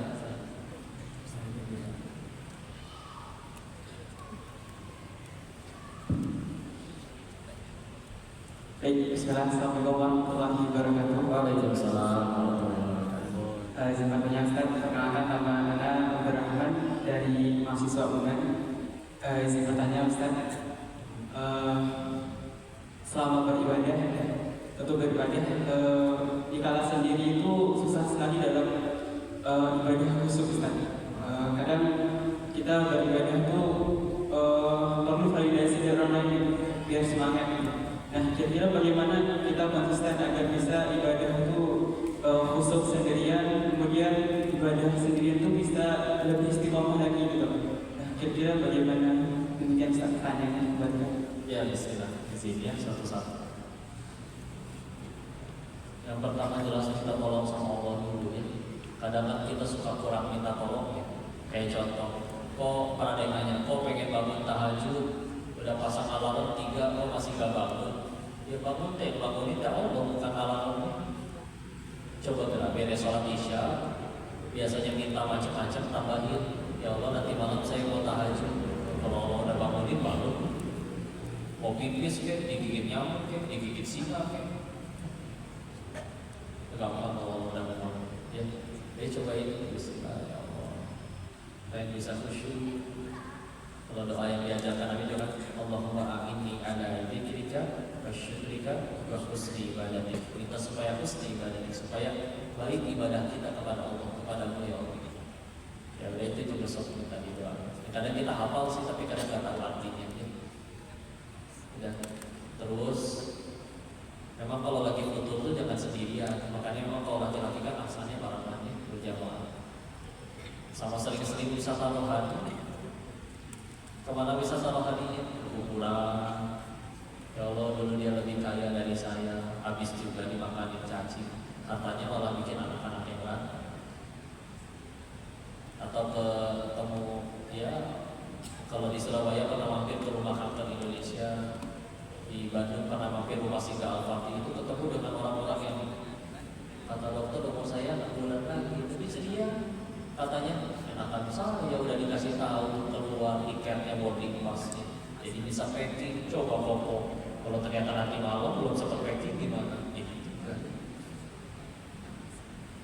Nah, lebih dan orang ketika udah kayak gitu, itu maafin orang lebih gampang. Udah gitu sedekah juga lebih ringan. Berbuat baik juga lebih gak ngarep-ngarep ini itu. Ya lihat tidak izinnya. Pernah ada pertanyaan, kenapa ya kalau di masjid kebanyakan yang sepuh-sepuh? Ya karena udah ya izin ya, udah di ujung gitu. Pengen bandel lagi, badan udah gak kuat. Masih nasihat perempuan ya udah gak mau. Karena ya ketika sudah mentok, jadi ya udah akhirnya dia sadar, bentar lagi. Habis ini masih ada jalan yang panjang. Ketika ingin ke sana ya harus hilang. Dan memang kalau dalam ranahnya misalkan sholat pengen khusyuk, memang usahakan kita ngerti artinya. Karena kan pernah ada orang dari Rusia baca puisi. Di Rusia dia baca puisi nangis orang. Pas dibacain di Bogor orang nggak tahu lucu ya. Padahal sedih ternyata. Ya kenapa? Nggak ngerti. Saya coba ya. Kayak ulhu aja kadang semua apa lali kelas. Siapa? Kadang ditanya artinya ada yang bingung. Ya, bismillah. Ya segitu dulu. Minta tolong sama Allah terus juga. Bismillah. Kata Allah jadi surat Al-Baqarah 282. Ini ayat terpanjang yang tentang hutang piutang belah kiri. Tapi di ujungnya masya Allah. Wattaqullah wa yu'allimukumullah. Bertakwalah kepada Allah. Nanti Allah yang ngajarin kamu. Jadi tambahin 5 waktu udah gak pernah bolong nih kok, tambahin duha udah gak bolong nih kok, tambahin tahajud. Udah gak pernah bolong tahajud nih kok, mulai Senin Kamis udah gak bolong nih kok, ya udah mulai Nabi Daud puasa. Nah setiap kali kita naikin terus, nanti Allah yang ngajarin kita bisa. Allah alam. Afwan. Cukup? Oh iya. Bismillahirrahmanirrahim. Karena nama Syakir Basayir, mahasiswa Politeknik Tinggi Padang. Izin tanya, kalau kita bisa dihadapi oleh ketidakmampuan, ya, sehingga kita diberikan dua pilihan yang cukup sulit karena ketidakmampuan kita itu mungkin sehingga ada dua pilihan yang apabila kita pilih pilihan pertama akan ada yang terzalimi, dan jika kita pilih pilihan kedua kita akan dirugikan. Nah, itu kira-kira bagaimana langkah yang harus kita ambil. Sekian, kembalikan. Iya, bismillah. Jadi ceritanya dihadapkan pada dua pilihan. Kalau yang satu nanti kita yang terzalimi, kalau yang satu merugikan orang lain. Satu zalim orang lain, kalau satu zalim diri sendiri, ya. Satu yang memang kita kalau milih sesuatu kita dipersenjatai dengan istiqoroh. Yang kedua, ketika bicaranya merugikan diri sendiri itu, kadang juga pertanyaan nih, rugi diri sendiri itu maksudnya gimana? Karena masalah kerugian juga tergantung sudut pandang. Contoh, pernah ada orang bilang kayak gini, kok 2023 itu bagi saya tahun yang sial. Saya tanya, kenapa Bapak merasa sial? Karena di tahun itu saya diturunin dari jabatan. Saya bilang, perasaan Bapak di tahun itu naik jabatan 3 kali, turun cuma 1 kali, kok berasa sial? Dan di luar sana ada sekian banyak orang yang gak pernah menjabat apapun. Jangankan jabat direktur kayak Bapak, jabat ketua grup WA aja gak pernah. Padahal jadi ketua grup WA tuh gampang banget, gak bikin grup sendiri. Jadi ketua selesai. Tapi gak pernah tuh merasa sedih. Makanya silakan direnungkan ruginya apa. Kalau selagi ruginya tidak bikin seperti misalkan yang merusak akidah, misalkan bikin kita keluar dari Islam, bikin kita yang mohon maaf lah ya, yang jadi kafir dan lain-lain. Kalau sekedar ruginya dalam urusan masalah ya yang pekerjaan atau ya dunia gitu ya, duit hilang atau nanti orang ada yang julid kayak gitu, sudah mendingan kita aja yang rugi. Kan aslinya kan rugi juga. Kayak contohnya, bagi sebagian orang kita bilang rugi itu orang-orang yang tinggal di Palestina karena masih kecil udah kena ledakan. Bisa jadi aslinya kan mereka yang beruntung, masih kecil, dosa nggak ada, hafal Quran, wafat dalam kegiatan membela negaranya, lebih terjamin surga. Bisa jadi yang di Palestina itu lagi ngobrolin kita, itu ngapainnya si Koko di Padang, hidup panjang tapi nggak jadi pahala. Jadi kadang definisi rugi juga tergantung kita lihat sudut pandang mana dulu. Makanya saya kembalikan, silakan pertimbangan selagi ruginya itu bukan yang merusak akidah, bikin kita keluar dari Islam atau yang bikin kita jauh dari Allah. Aslinya hilang motor juga bisa untung. Kalau setelah hilang motor tambah banyak sulitnya. Dia ingat dulu motornya lebih banyak dipakai ke selain masjid daripada ke masjid. Misalkan, ya, karena standar kebaikan itu satu aslinya bikin kita tambah dekat sama Allah. Jadi kalau kayak begitu udah, yang penting jangan kita yang zolim. Nah dalam Islam yang rugi kan bukan yang dizolim, tapi yang menzolim. Tak bismillah apa. Kalaupun akhirnya gara-gara itu jadi kepahitan, Allah gak akan menyia-nyiakan sedikit pun. Bukankah para nabi itu dapat nikmat setinggi dari surganya Allah karena ilmunya lebih pahit, bukan karena ilmunya lebih enak? Tapi sudah diukur sama Allah. Kita gak akan sepahit mereka karena la yukallifullahu nafsan illa wus'aha. Gak akan akan keluar dari kemampuan kita, ya. Allahu a'lam bishawab. Silakan buat akhwat satu orang ya. Yang pegang ini kalau pakai kantong.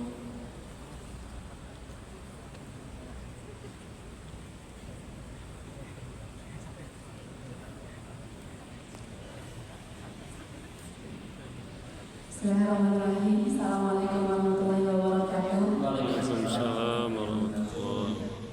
Izin bertanya, apakah sebenarnya normal manusiawi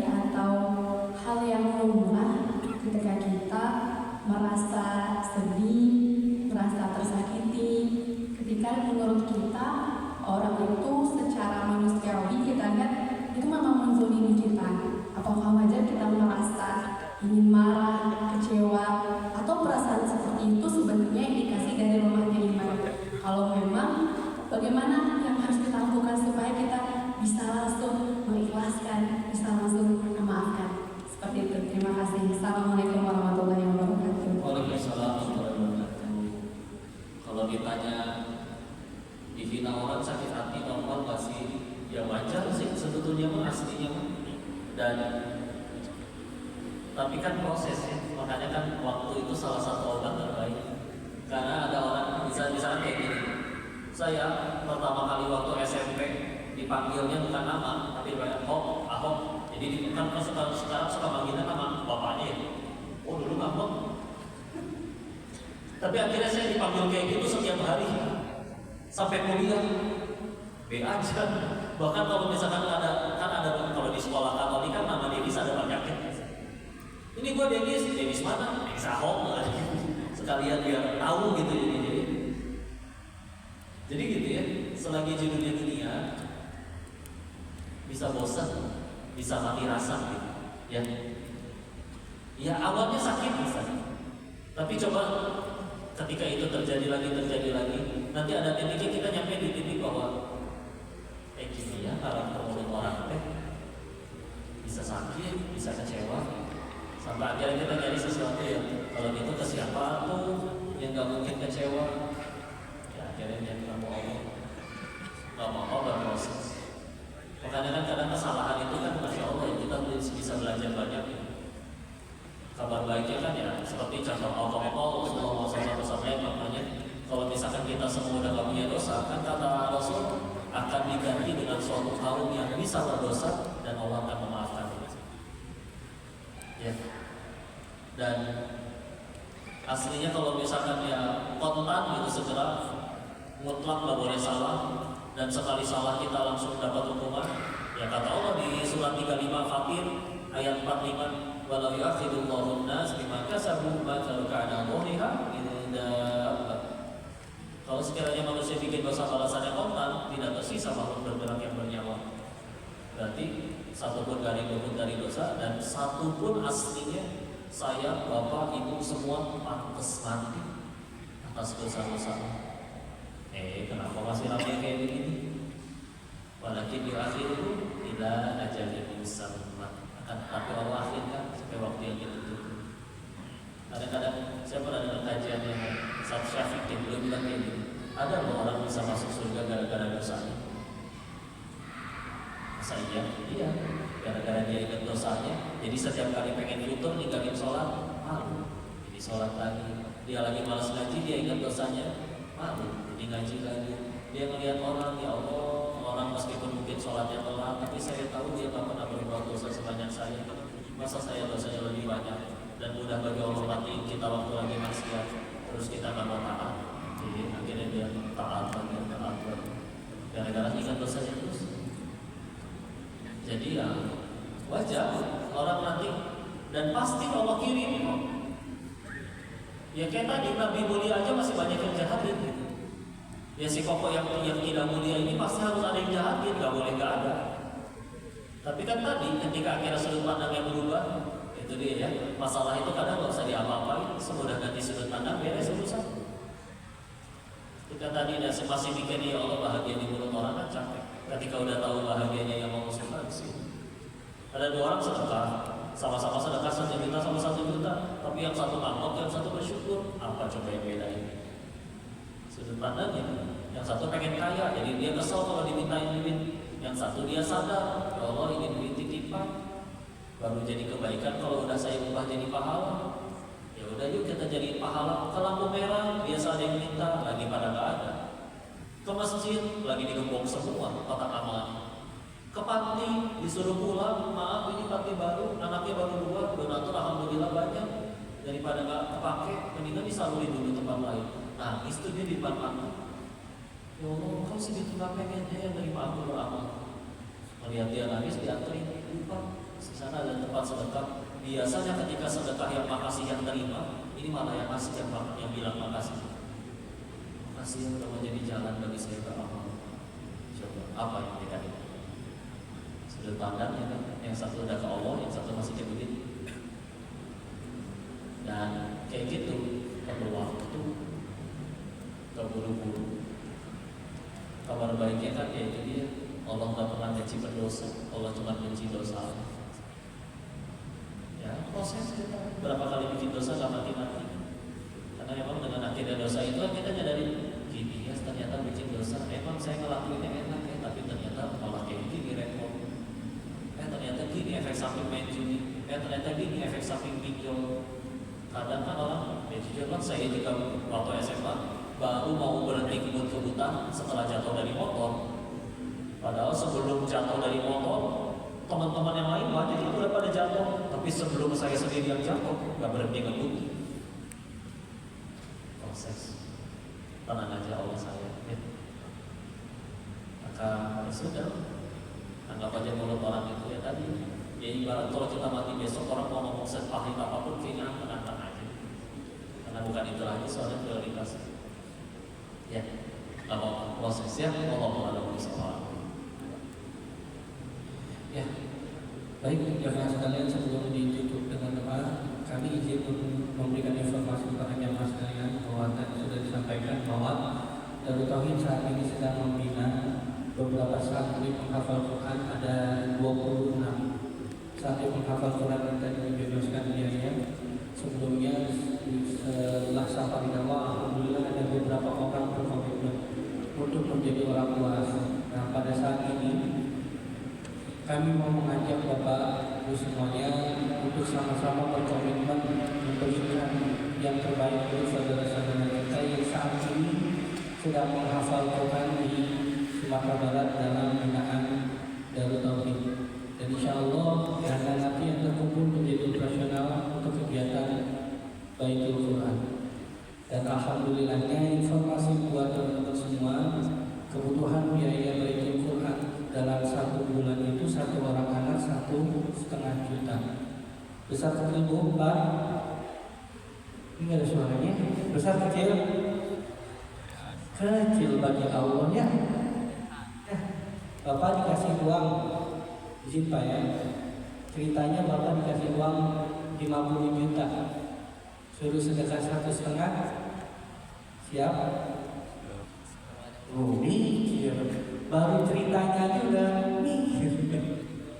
Jadi Bapak Ibu, insya Allah bagi Bapak Ibu yang mau berkomitmen di sini, selain koordinasi memberikan ceramah, memberikan ilmu melalui secara langsung kajian-kajian dan juga melalui media sosial, alhamdulillah beliau juga menulis sebuah buku ya. Tapi bukan tulisan asli karena diketik ya. Alhamdulillah sudah rilis bukunya. Ini di depan mungkin teman-teman lihat ya. Ada yang mau? Yang mau angkat tangan? Belum banyak. Yang mau angkat tangan? Sisa bukunya ada 59 lagi ya. Jadi kalau Bapak Ibu mau berkomitmen untuk membiayai satu orang anak di angka 1.500.000, silakan maju ke depan. Kami persilakan untuk menerima buku langsung dari Kokoh dan sekaligus akan kita ambil dokumentasi sebagai bentuk penyerahan. Silakan Bapak Ibu yang mau berkomitmen di angka 1.500.000 dari bapak-bapak ada? Ada Pak? Belum ada? Dan Ibu ada? Ada Bu? Atau caranya kita patungan ya. Kita patungan satu anak patungan 3 orang gitu ya. Jadi 10 orang dulu. tuh. Jadi siapa yang mau patungan, setiap bulan saya mau berkomitmen nih untuk ngasih contoh 500.000 untuk para penghafal Quran, silakan maju ke depan. Ada yang mau berkomitmen dari bapak-bapak?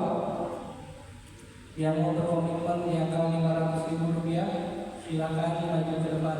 Bisa ada ansur. Ya, ansur bisa. Oh ya, bisa. Jadi setiap bulan saya mau berkomitmen 500.000 untuk para penghafal Quran.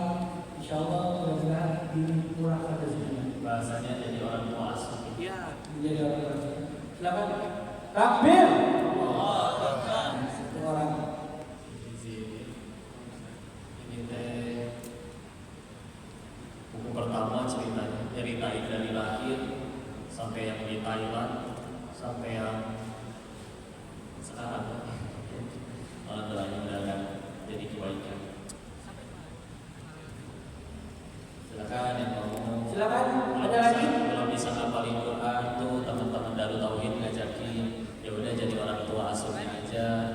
Yuk kita sediain makanannya, sarungnya buat ini santri pada ngapal karena mereka gratis. Dan juga memang ya ada yang kondisi yang normal dari keluarga yatim piatu juga. Jadi akhirnya dipersilakan. Ya, silakan. Oh, teman-teman, izinkan. Silakan dari bapak-bapak yang mau berkomitmen di antara 500.000 rupiah. Silakan angkat tangan dan maju ke depan. Diri aja bang.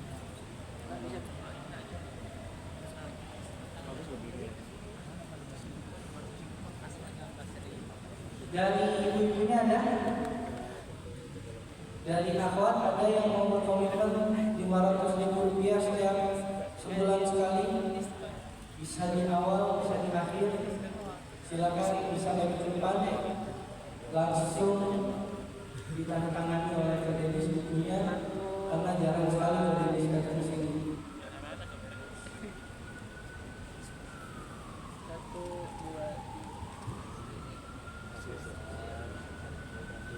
Alhamdulillah. Silakan ada lagi. Bapak ada dari akhwat ada yang mau berkomitmen? Silakan angkat tangannya.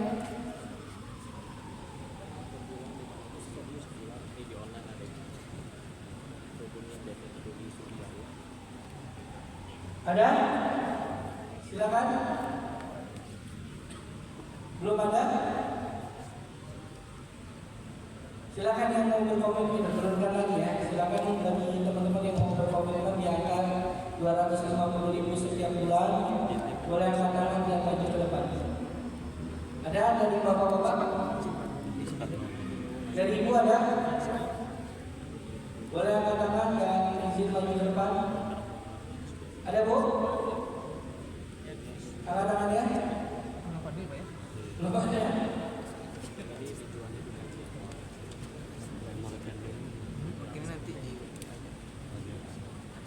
Silakan, Bapak Ibu ada lagi? Belum ada? Baik Bapak Ibu, mungkin kita tidak akan terlalu larut ya. Jadi bagi Bapak Ibu yang mau untuk komitmen nanti di angka 100.000, silakan nanti bisa ke depan. Sana nanti bukunya kalau di dalam ini ya tidak boleh di dalam kita, kalau di luar nanti silakan bagi Bapak Ibu yang mau komitmen di angka 100.000, silakan nanti di depan ada gerai kami. Silakan bisa menghubungi tim relawan Darut Tauhid. Mudah-mudahan ini menjadi amal kebaikan buat Bapak Ibu semuanya. Sedekahkan 100.000 setiap bulan dan tulis komitmen nanti diingatkan oleh tim BPD. Nanti ini kalau dari Bapak Ibu tadi silakan nanti bisa disegerakan untuk mengambil buku-bukunya di depan atau di gerai yang telah kami sediakan. Selanjutnya kita akan doa dipimpin oleh Kedenis.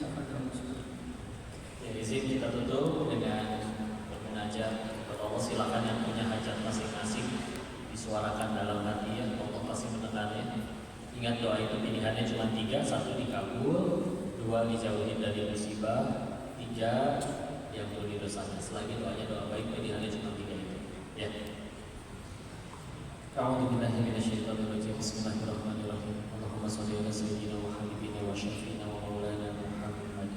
Wassallim radhiyallahu tabaraka wa ta'ala an kulli sahabati Rasulillah ajma'in. Bismillahirrahmanirrahim. Hamdan syakirin, hamdan na'im, hamdan yuwafi ni'amahu wa yukafi mazidah. Ya Rabbana lakal hamdu kama yanbaghi li jalali wajhikal karimi wa 'azimi sultanik. Allahumma shalli ala sayyidina Muhammad wa ala ali sayyidina Muhammad. Allahumma ighfir lil muslimina wal muslimat wal mu'minina wal mu'minat al ahya'i wal amwat. Allahumma ighfir lana wa li walidina warhamhum kama rabbawna shaghira. Ya muqallibal qulub tsabbit qulubana 'ala dinik. Allahumma a'inna 'ala dhikrika wa syukrika wa husni ibadatik. Ya Allah, berkahilah majelis ini ya Allah. Ajarkan ilmu yang bermanfaat saja bagi kami ya Allah. Jadikan sisa usia kami hanya mengejar ridha-Mu saja ya Allah.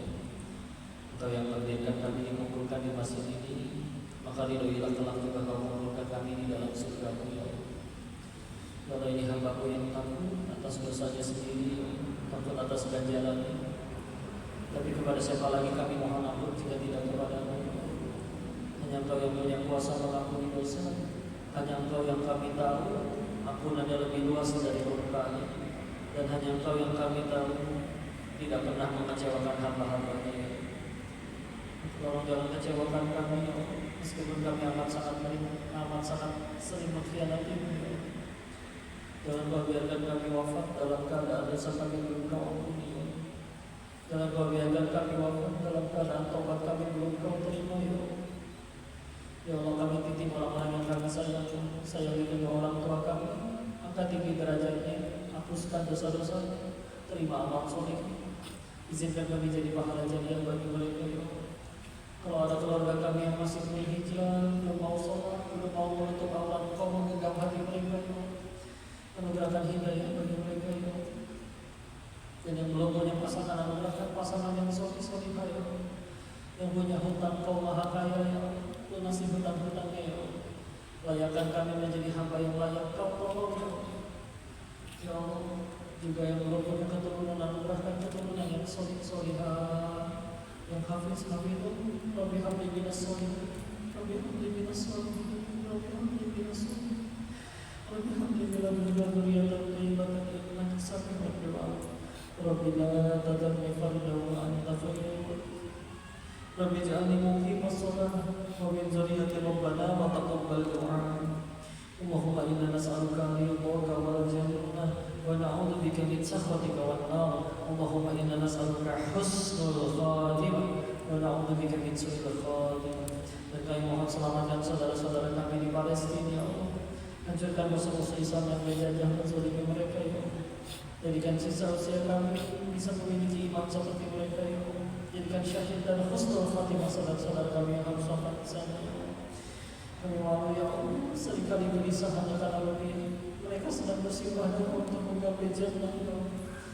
Izinkan kami jadi hamba-Mu yang Kau ridhoi ya Allah. Anugerahkan hidayah dalam hati kami ya Allah. Anugerahkan kami jadi hamba-Mu yang terus bersyukur apapun takdir. Jadikan kami hamba-Mu yang qanaah apapun ketentuan-Mu. Dan ya Allah, ridhoi kami sebagai hamba-Mu. Pulang ke dalam surga-Mu kelak sebagai hamba yang Kau ridhoi. Rabbana atina fid dunya hasanah wa fil akhirati hasanah wa qina adzabannar. Subhana rabbika rabbil izzati amma yasifun wa salamun alal mursalin walhamdulillahi rabbil alamin. Terima kasih Bapak Ibu Budi Ida yang dirahmati Allah. Mohon maaf lahir batin jika ada kesalahan murni datangnya dari bodohnya diri ini. Tolong dimaafkan, dinasihati, dikoreksi. Dan jika ada kebaikan pasti dari Allah dan kita bersyukur kepadanya. Terima kasih, semoga bermanfaat dan mudah-mudahan kita bisa kumpul lagi. Jika tidak di dunia pun mudah-mudahan kelak ke surganya Allah. Wabillahi taufiq wal hidayah. Assalamualaikum warahmatullahi wabarakatuh. Waalaikumsalam warahmatullahi wabarakatuh.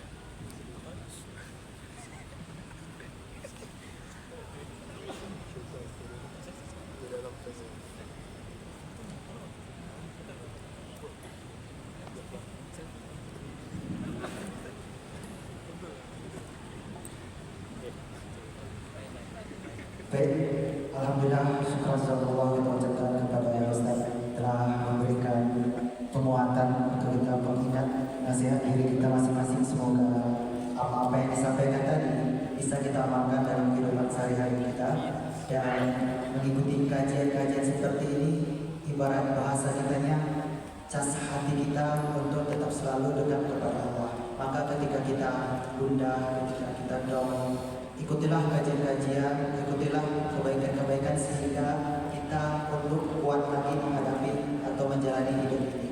Baik, itu yang dapat saya sampaikan. Saya Ari Wibawa Syafika selaku MC mohon undur diri. Wabillahi taufiq wal hidayah. Assalamualaikum warahmatullahi wabarakatuh. Waalaikumsalam warahmatullahi wabarakatuh. Silakan Bapak Ibu tadi kalau ada yang mau info